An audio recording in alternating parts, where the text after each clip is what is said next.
ขึ้นลงใต้ไปเที่ยวทะเล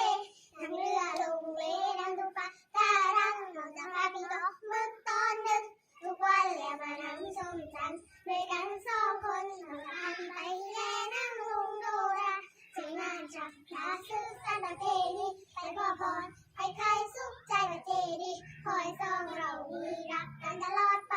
ว่าโอ้ว่าโอ้สวัสดีค่ะ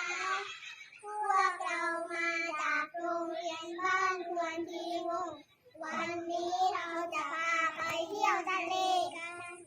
ไปไหมอุ๊ยทะเลสวยจังเราจะทำยังไงดีนะให้ทะเลสวยงามเล่นกับเราไปนานๆหนูรู้เดี๋ยวเราจะไปบอกกันสนับสนุนภารกิจของหน่วยงานราชการที่ทำหน้าที่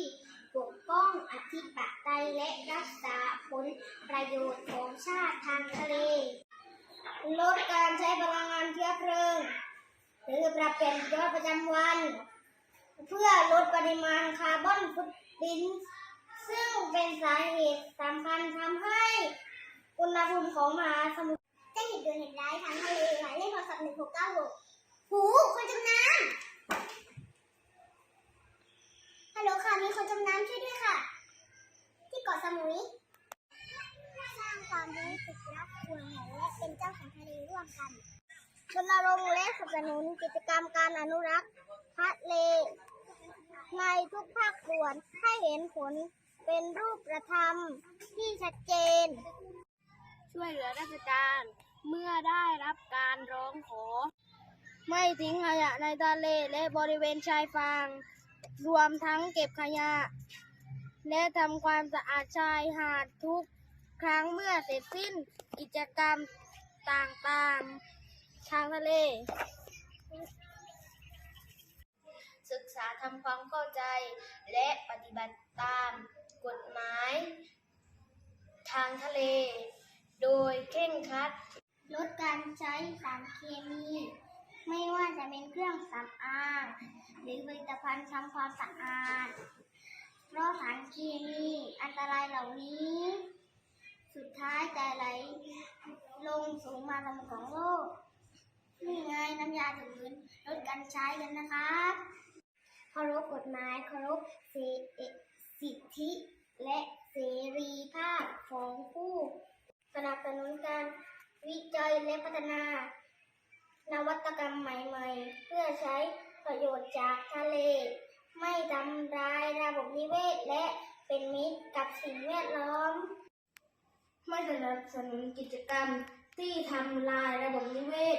และสิ่งแวดล้อมทางทะเลอาทิการซื้อขายเครื่องประดับจากสัตว์ทะเลเลือกบริโภคอาหาร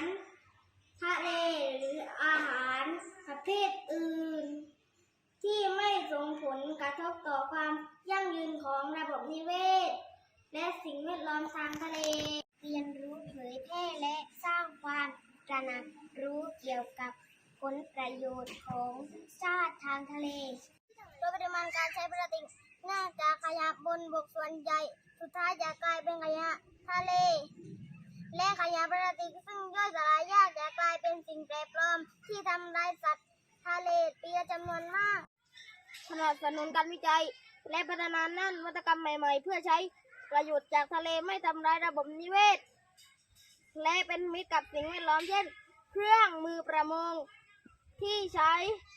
ในการจับสัตว์น้ำที่ไม่ทำลายสิ่งแวดล้อมสัตว์น้ำวัยอ่อนทะเลไทยได้สร้างความมั่นคง